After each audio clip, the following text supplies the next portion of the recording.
We are also learning more about cuts coming to the National Endowment for the Humanities. The NEM is a federal agency supporting programs at museums, libraries, schools, universities, and more.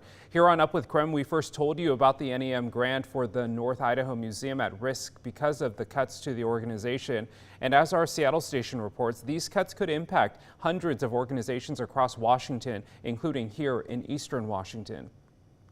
Disbelief, shock, incredible disappointment at what this would mean for the state as a whole. Julie Ziegler is still trying to make sense of this notice she received late Wednesday night from National Endowment of the Humanities, also known as NEH. They told us that our funding had been canceled immediately because it no longer fit the agenda of the current administration.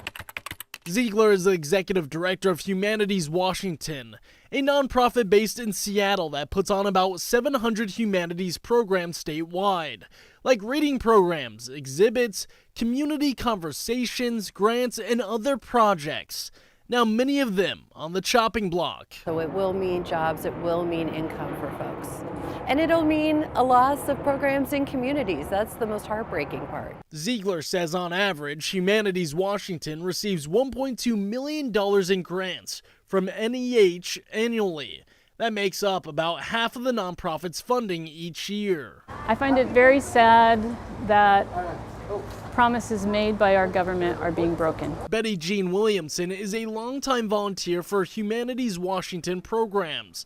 She's gutted by the news and believes it's a loss for future generations to grow and learn. Microcosm of what's happening across the country with these cuts.